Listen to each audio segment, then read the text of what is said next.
Hi friends, this is the video in continuation because there were some technical issues. So then we were discussing that the revolution, French Revolution, which started in 1789, this brought a lot of changes in the people's everyday life. So we'll just go through it very shortly. What were the changes? First, the years following 1789, because the French Revolution started there, in France saw many changes in the lives of men, women and children. What were the changes? Let's see. The revolutionary governments took it upon themselves to pass laws that would translate ideals of liberty, equality into everyday practice.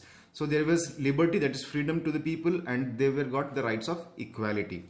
One important law that was passed that came into effect after 1789, the storming of Bastille, it was the abolition of censorship. Now try to understand what is censorship. Censorship is when government of any country, they have control over the media, that is newspapers, news channels, books, all these things.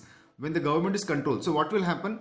You cannot talk anything against the government, because if I own a newspaper, if I write anything about the government, anything negative about the government or anything bad about the government, they will stop it. Understood? So they abolished censorship. So what happened? Now newspapers, books, all these things were started printing on their own. So newspapers, pamphlets, books, printed pictures flooded the towns of France, because now they were free. They could write anything against the government or in favor of government, whatever they want, they can write it. Okay, plays, songs and festive processions attract large number of people. All these things started now. This was one way they could grasp and identify such as liberty or justice that political philosophers wrote in text. Now the philosophers used to write about liberty, about equality. All these things were easily understood by people now, because before this what happened, there was censorship. So these philosophers or these people can discuss, but they could not write anything, and it was not spread. But now it has been spread.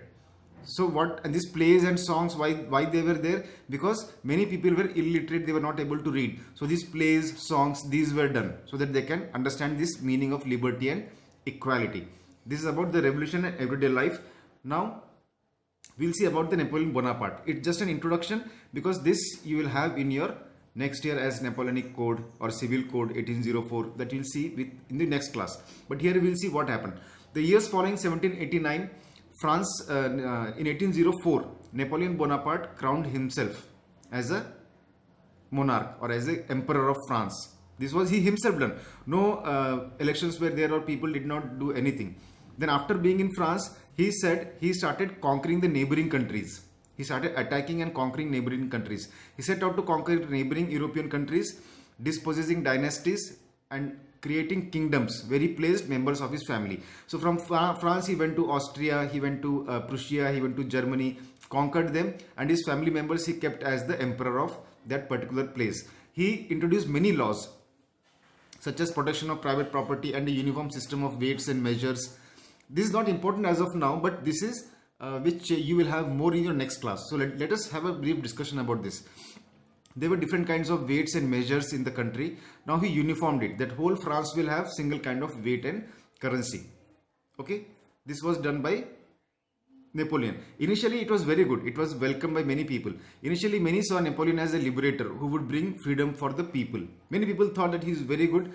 But soon what happened, the Napoleonic armies which went and conquered, the other countries' people like Prussia, Austria, Germany, they thought that they are very monopoly kind of thing. So but soon the Napoleonic armies came to be viewed everywhere as an invading force, because they were forcing their principle on them. And finally he was defeated in the War of Waterloo in 1815. Yeah, he was finally defeated at Waterloo in 1815. Understood? So this is all about French Revolution.